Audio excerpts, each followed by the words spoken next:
So hello everyone, as you all know, this is Nihar Tiwari. So guys, we're back with another video related to the series of Essential of E-commerce. So इससे पहले वाले parts अगर आपने नहीं checkout किए हैं तो channel के प्लेलिस्ट में जाकर उसे चेकआउट कर सकते हैं। इस पार्ट को आप लाइक करेंगे, चैनल को नहीं सब्सक्राइब किया तो सब्सक्राइब करेंगे, वीडियो को शेयर करेंगे। So without any further delay let's start this video. तो नाउ गाइज, आज इस टॉपिक को लेकर डिस्कशन होगा आपका एसेंशियल ऑफ ई कॉमर्स में as per syllabus of NEP. ठीक है, वो है आपका benefit of e commerce to organisation, commerce and society, consumer and society, कि क्या फायदा है ई कॉमर्स का आपके कंज्यूमर को, आपके कस्टमर को, बेसिकली ऑर्गेनाइजेशन को जो उस ई कॉमर्स के थ्रू डील कर रही है, या फिर ऑल ओवर सोसाइटी को इससे क्या बेनिफिट है। ठीक है, तो हम डिस्कस कर लेते हैं। सबसे पहला पॉइंट जो है आपका वो है ऑर्गेनाइजेशन के हिसाब से कि ऑर्गेनाइजेशन को इससे क्या फायदा है। पहला तो देखो, ऑर्गेनाइजेशन या आप ही हो ई कॉमर्स के थ्रू या ऑनलाइन के थ्रू बिजनेस कर रहे होते, क्या फायदा होता आपको? आपको पता है ग्लोबल रीच आपको मिलती है।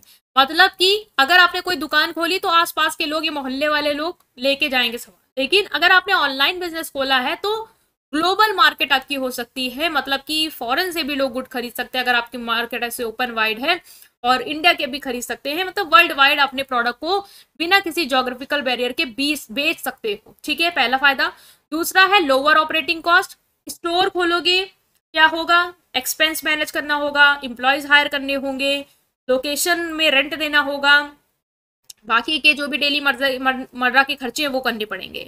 लेकिन अगर ऑनलाइन बिजनेस कर रहे हो तो लो ओवरहेड कॉस्ट है, मतलब कि ये सारे खर्चों से आप बच जाओगे। तो कॉस्टिंग आपकी जो है, ऑपरेटिंग कॉस्ट मतलब बिजनेस को चलाने की कॉस्ट, वो कम है। तो एक ये फायदा है। नेक्स्ट है 24 आवर इंटू 7 अवेलेबिलिटी। स्टोर जो है ऑनलाइन आपका 24 घंटे 7 दिन खुला रह सकता है। मतलब कि ऑनलाइन शॉपिंग आपने भी देखा है मिंत्रा में, अभी ऑनलाइन कर लो, रात 2 बजे ऑर्डर करना, 4 बजे ऑर्डर करना, किसी भी टाइम पे आप अपने कस्टमर को अपना प्रोडक्ट बेच सकते हो। तो कंटिन्यूसली आप अवेलेबल हो तो सेल जो है वो इंक्रीज हो सकती है उस बिहाफ पे। डेटा एनालिटिक्स मतलब कि e commerce platform generate vast amount of data that organisation can analyse to gain insight into consumer behaviour, preference and trends. E commerce platform बहुत सारे डेटा भी इकट्ठा करता रहता है टाइम टू टाइम, जिससे क्या होता है आप एनालाइज कर सकते हो कि कस्टमर कैसे बिहेव कर रहा है, किस प्रोडक्ट को ज्यादा खरीदना चाह रहा है, क्या ट्रेंड है जो वो चल रहा है। उस हिसाब से आप मार्केटिंग स्ट्रैटेजी बना सकते हो। लाइक आपने डेटा देखा कि बाय वन गेट वन वाले ऑफर में कस्टमर की भीड़ बहुत आई, तो आपको समझ में आ गया कि उसको ये चीज पसंद आ रही है, तो आप उसी तरीके की फिर चीजों को या उसी तरीके की स्ट्रैटेजी को आप प्रमोट करोगे। पर्सनलाइजेशन है, ई commerce business can use customer data and algorithm to personalise the shopping experience.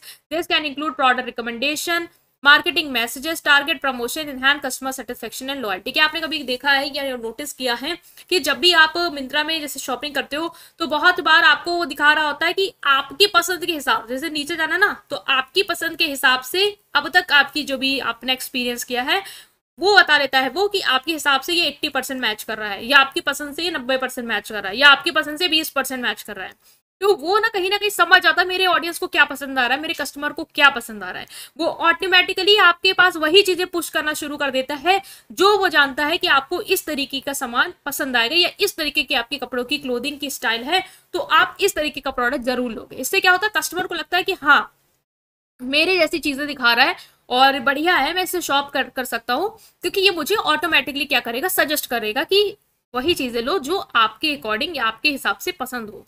तो ये था बेनिफिट ऑर्गेनाइजेशन को कि एक बिजनेस को क्या फायदा है। कस्टमर को क्या फायदा है, कन्वीनियंस है भाई, कंफर्टेबल है, अपने घर में बैठे हो आराम से लोअर टी शर्ट में ऑर्डर कर रहे हो, शॉप में तैयार होके बाल वाल झाड़ के जाने की जरूरत नहीं है। जब मन आया आपने बढ़िया आराम से ऑनलाइन ऑर्डर करा। प्रोडक्ट वैरायटी, बहुत सारे रेंज और वैरायटी मिल जाती है प्रोडक्ट एंड सर्विसेज में, जो ऑल ओवर द वर्ल्ड की हो सकती है। इससे आपको यूनिक प्रोडक्ट मिल सकता है, अपनी कंट्री का नहीं समझ में आया दूसरी कंट्री का समझ में आएगा, तो वो एक मतलब वैरायटी का एक ऑप्शन है यहाँ पे। प्राइस कंपैरिजन कर सकते हो, इजीली कर सकते हो कंपैरिजन प्राइस। अब जैसे एक दुकान गए फिर दूसरी दुकान जाओगे, 10 कितनी दुकान जाओगे प्राइस कंपेयर करने के। ऑनलाइन आप तुरंत कंपेयर कर सकते हो प्राइस की, मिंत्रा में कितना मिल रहा है, शॉपसी में कितना मिल रहा है, मीशो में कितना मिल रहा है, फिर जो बेस्ट लगा आपको कि इस रेट में यही अच्छा मिल रहा है अमेजोन में, तो फिर आपने खरीद लिया। तो रिव्यू आप पढ़ सकते हो, आपको एक मिल जाएगा क्लियर कट आइडिया कि कितना लोगों ने खरीदा, तो उनको पसंद आया नहीं आया। तो फिर इससे क्या होगा, एक फायदा है कि प्राइस कंपैरिजन है, ट्रांसपेरेंसी है, ऑफ कोर्स कोई प्राइस छुपाएगा नहीं, जो प्राइस है वो रिफ्लेक्ट होगा ही होगा आपको हर वेबसाइट पे। सेविंग होती है, ऑनलाइन जो है वो आपका समय भी बचा रहा है और कॉस्ट भी बचा रहा है। कॉस्ट क्यों, क्योंकि हो सकता है अगर आप दुकान जाओ तो गाड़ी लो, पेट्रोल लगाओगे, पार्किंग के हो सकता है पैसे वैसे देने पड़े, और हो सकता है समय भी आपका जाए, बट इन सब चीज़ों से आप ऑनलाइन शॉपिंग में बच जाते हो। Access to information, e commerce आपको प्रोडक्ट इन्फॉर्मेशन बाकायदा दे देता है, कस्टमर के रिव्यू बता देता है, प्रोडक्ट की क्या स्पेसिफिकेशन एंड डिटेल्स है, ताकि आप पढ़ लो और आराम से फिर डिसीजन लो कि लेना है या नहीं। Convenient payment option, online payment कर सकते हो, ऑफलाइन पेमेंट कर सकते हो, क्रेडिट कार्ड के थ्रू है, भला अलग अलग पेमेंट के ऑप्शन आपको देता है जो आपको क्या होती है कन्वीनियंट। शॉप में गए, हो सकता है वो सिर्फ कैश कहें और कह दे ऑनलाइन नहीं होगा, लेकिन यहाँ पे क्या ऑनलाइन ऑप्शन है, ऑनलाइन में भी वैरायटी ऑफ ऑप्शन है आपके पास। तो एक ये फायदा है आपके कस्टमर पॉइंट ऑफ व्यू से ई कॉमर्स का। नेक्स्ट हमने देखा है कि सोसाइटी को क्या फायदा है वो देखते हैं। तो सोसाइटी को है पहला तो job opportunity. E-commerce create job opportunity in various sector including logistic, customer support, digital marketing and software development. ये नहीं कह सकते आपकी ई-कॉमर्स जॉब अपॉर्चुनिटी नहीं क्रिएट करता। क्यों नहीं क्रिएट करता है? जो भी आपके लॉजिस्टिक सर्विस है, जो भी आपके पार्सल लेके आते हैं डिलीवरी एग्जीक्यूटिव्स, उनको तो जॉब मिली है ना इसकी वजह से। स्पेशली आप ये भी देखते हो कस्टमर सपोर्ट, जितने भी आपके कस्टमर सपोर्ट वाले लोग हैं वो भी जॉब कर रहे हैं, सॉफ्टवेयर को डेवलपमेंट मैनेज करने वाले लोगों को भी हायरिंग की गई है। तो जॉब अपॉर्चुनिटीज एक सोसाइटी के लिए पॉइंट ऑफ व्यू से फायदा है। रिड्यूस इन्वायरमेंटल इम्पैक्ट, मतलब इसमें क्या है, इन्वायरमेंटल इम्पैक्ट को रिड्यूस कर देता है। मतलब जैसे कि आपने फिजिकल स्टोर खोला है तो हो सकता है कि आप बहुत ज्यादा अगर मतलब कर रहे हो, इन्वायरमेंट को भी नुकसान अगर उससे हो रहा है, कुछ आप ऐसी एक्टिविटीज में हो, तो वो सारी चीजें फिर इससे नहीं होंगे एज आप ऑनलाइन बिजनेस में हो। ठीक है, associated with it as it often involve fewer physical store and less transportation for consumer. आपको ट्रांसपोर्ट की जरूरत नहीं कि आप मत गाड़ी लेके जा रहे हो, धुआं धुआं कर रहे हो, एनवायरमेंट को पल्यूट कर रहे हो, वो सब करने की जरूरत नहीं है। तो एक ये फायदा है इन्वायरमेंट पॉइंट ऑफ व्यू से। देखो सोसाइटी में वो डालना जो पूरे जनहित में जा रही हो, मतलब सबको फायदा हो उससे, वो वाले पॉइंट सोसाइटी में जाए। ठीक है, एक्सेस टू रूरल एरियाज, मतलब कि गांव देहात क्षेत्र में जहां पे चीजें नहीं जा सकती हैं, अब ई कॉमर्स वहां पहुंचा रहा है। अच्छा, मेरे गांव में भी चीजें अब ई कॉमर्स से जाती हैं, मतलब फ्लिपकार्ट के थ्रू आपके गांव में भी सामान जाती हैं, जहां पे मतलब अच्छी क्वालिटी की चीजें जा ही नहीं पाती थी। लोग को जो मिल रहा होता पास में वो खरीद लेते थे। अब उनके पास एक्सेस है वैरायटी ऑफ प्रोडक्ट का, गुड क्वालिटी ऑफ प्रोडक्ट का, ब्रांडेड प्रोडक्ट अब वो भी खरीद सकते हैं। ठीक है, तो जो लोगों को लगता है गांव में नहीं चीजें जाती हैं, ऐसा कुछ नहीं है। अब रूरल एरियाज में चीजें अवेलेबल हैं और जाती हैं, और जो लोग गांव से होंगे उनको पता होगा कि आपके गांव में भी ऑनलाइन अब बहुत लोग चीजें खरीदते हैं।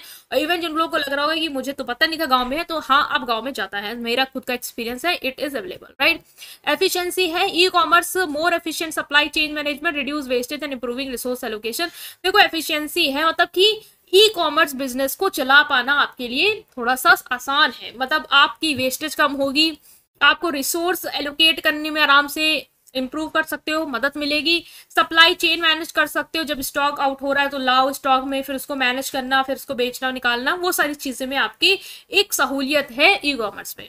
डिजिटल लिटरेसी, लोगों को क्या इनकरेज करता है सोसाइटी में कि डिजिटल लिटरेसी उनके अंदर, टेक्नोलॉजी को वो समझ पाए, कैसे चलाना है, उसको अडॉप्ट कर पाए, ताकि वो फायदा जो मिल रहा है टेक्नोलॉजी से ऑनलाइन शॉपिंग के थ्रू वो उठा पाए।